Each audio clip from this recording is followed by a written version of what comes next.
అందరికీ నమస్కారం. ప్రజా తీర్పును గౌరవిస్తున్నాం.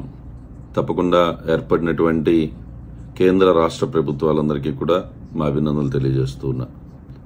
అదేవిధంగా దెందులూరు నియోజకవర్గం గెలుపొందిన ప్రభాకర్కి కూడా నా అభినందనలు తెలియజేస్తూ ఉన్నాను. రాజకీయాల్లో గెలుపు ఓటములు సహజం,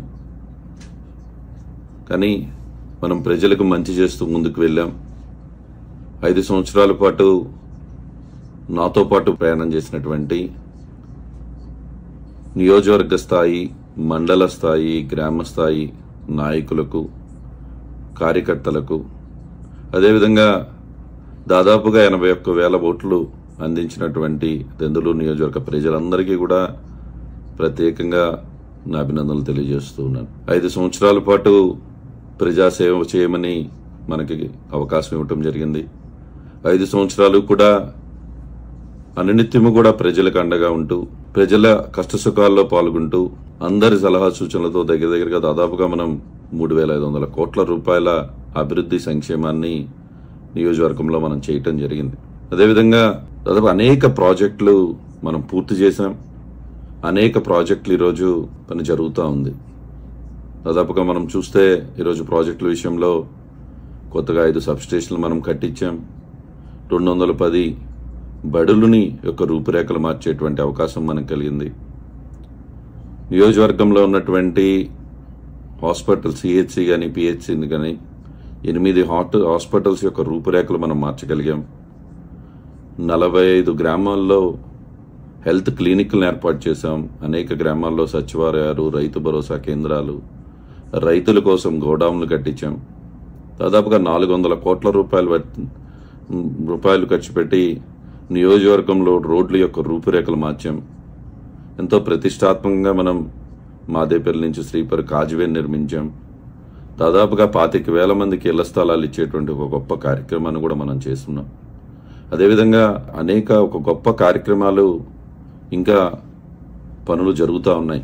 ఈరోజు బల్వే బ్రిడ్జ్ కానివ్వండి, అదేవిధంగా పెదవేగిలో గోదావరి నుంచి తెచ్చేటువంటి నీరును ప్రతి ఇంటికి అందించాలనేటువంటి ఒక గొప్ప సంకల్పంతో ఒక గొప్ప సిపిడబ్ల్యూఎస్ స్కీమ్ని మనం చేస్తూ ఉన్నాం. పనులు జరుగుతూ ఉన్నాయి. రైతాంగం కోసం పెదవేగిలో లిఫ్ట్ ఇరిగేషన్ కానివ్వండి, అదేవిధంగా రైతాంగం అత్యధికంగా ఉండేటువంటి మన నియోజకవర్గంలో 130 kV సబ్స్టేషన్ని ఏపీ ట్రాన్స్కో ద్వారా తెచ్చి దాన్ని కూడా పనులు ప్రారంభించాం. నేను ఒకటే కోరుతూ ఉన్నా, ఈరోజు నూతనంగా ఏర్పడినటువంటి ప్రభుత్వాలు ఏదైతే ఈరోజు పనులు జరుగుతూ ఉన్నాయో అది నియోజకవర్గ దిశ మార్చేటువంటి ప్రాజెక్టులు, దాన్ని ముందుకు తీసుకువెళ్లాలని, దాన్ని ప్రజలకు అందించే విధంగా వారు కృషి చేయాలని చెప్పి కోరుతూ ఉన్నా. అదేవిధంగా ఈరోజు ఒకటే బాగా విజ్ఞప్తి చేస్తున్నా, ముఖ్యంగా నాతో పాటు ప్రయాణం చేసినటువంటి వైఎస్ఆర్ కాంగ్రెస్ పార్టీ కుటుంబ సభ్యులకు కానివ్వండి, నియోజకవర్గ ప్రజలకు కానివ్వండి, ఈరోజు రాజకీయాల్లో అంటే అంత మనం కష్టపడ్డా కూడా ఓటమి చెందటం, అనునిత్యం ప్రజల్లో ఉన్నప్పుడు ఓటమి చెందినప్పుడు బాధ కలుగుతుంది. కానీ క్షణికావేశంలో మీరు తీసుకునేటువంటి నిర్ణయాలు మీ కుటుంబాల నుంచి, మా అందరి నుంచి కూడా దూరం చేస్తూ ఉన్నాయి. ఈరోజు ఇప్పటికే మనం చూసాం, ప్రవీణ్ కానీ, మన సాయి కానీ, నిన్న మన బోట్ల రమణ కానీ, యువకులు, ఎంతో భవిష్యత్తు ఉన్నటువంటి యువకులు, వాళ్ళందరూ కూడా మాతో పాటు అనునిత్యం కుటుంబ సభ్యులాగా నాతో పాటు కానీ మా అందరితో పాటు ప్రయాణం చేసినటువంటి వ్యక్తులు. మీరు ఈరోజు క్షణిక ఆవేశంలో మీరు తీసుకుంటున్నటువంటి నిర్ణయాలు చాలా బాధేస్తూ ఉంది.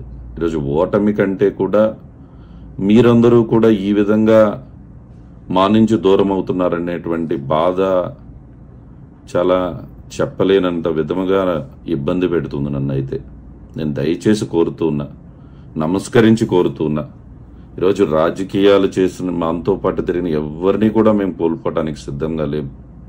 గెలుపోవటములు సహజం. నేను ఎప్పుడైతే ఓటమి గెలుపుకు మెట్టుగా భావించేటువంటి వ్యక్తిని ఈరోజు. కాబట్టి దయచేసి ఈరోజు ఏ కారణమైనా ఉండొచ్చు, అది ఎటు వ్యక్తిగత కారణాలు అయి ఉండొచ్చు, రాజకీయ కారణాలు అయి ఉండొచ్చు, దాని గురించి నేను వెళ్తలేదు. ఈరోజు మీకు అంత కష్టం వచ్చినప్పుడు తప్పకుండా మేము అండగా ఉంటాము కూడా. కాబట్టి దయచేసి అటువంటి క్షణికావేశంలో అటువంటి నిర్ణయాలు తీసుకుని మీ కుటుంబ సభ్యులని మమ్మల్ని అందరినీ కూడా ఈ విధంగా బాధలోకి నెట్టవద్దు అని చెప్పి ప్రత్యేకించి కోరుతూ ఉన్నాను ఈరోజు. అదేవిధంగా నియోజకవర్గంలో ఈరోజు ప్రతిపక్షాలను కూడా కోరుతూ ఉన్నాం.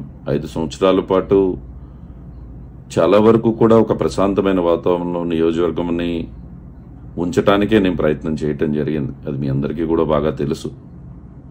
ఎవరు వచ్చినా, ఏ పార్టీ వారు వచ్చినా కూడా వారికి పని ఉంటే అది చేయగలిగితే మంచి చేసి పంపించేటువంటి గుణాన్ని నేను ముందుకు తీసుకువెళ్ళటం జరిగింది. తప్పకుండా నేను కోరుతున్న గొడవలు, కొట్లాటలు, కక్ష సాధింపులు, వేధింపులు వీటికి దూరంగా ఉందాం. మీరందరూ కూడా ఈ నియోజకవర్గాన్ని అభివృద్ధి చేసేవారు. ఈరోజు రాజకీయాల్లో మనం ఉన్నప్పుడు ప్రజలకు మనం ఏం చేయగలుగుతామనేటువంటి ఆలోచనతో మనందరం వెళ్ళాలని, మీరందరూ కూడా ఏదైతే మనం ఈ నియోజకవర్గంలో ఒక అవకాశం మాకు వచ్చింది, మరొకసారి ఇప్పుడు మీకు అవకాశం వచ్చింది, మీరు ఈ నియోజకవర్గాన్ని ముందుకు తీసుకువెళ్ళండి. తప్పకుండా ఈరోజు అనేక గ్రామాల్లో మా సర్పంచులు కానివ్వండి, మా ఎంపీటీసీలు కానివ్వండి, మా వార్డు సభ్యులు కానివ్వండి, జిల్లా పరిషత్ కానివ్వండి, మండల వ్యవస్థ కానివ్వండి, వారందరూ కూడా మీరు నియోజకవర్గానికి కానీ గ్రామానికి కానీ మంచి చేసేటువంటి విషయంలో తప్పకుండా మా వంతు సహాయ సహకారాలు మీ అందరికీ అందుతాయి. కాబట్టి మా వైఎస్ఆర్ కాంగ్రెస్ పార్టీ కుటుంబ సభ్యులందరూ కూడా సమన్వయం పాటిద్దాం. తప్పకుండా ఈరోజు ప్రజలు వాళ్ళని ఆశీర్వదించారు కాబట్టి వారికి అవకాశం కల్పించి ఎక్కడా కూడా మనం గొడవలు, కొట్లాట్లు అవసరం లేదు. సమన్వయంతో ముందుకు వెళ్దాం, కలిసికట్టుగా ముందుకు వెళ్దాం.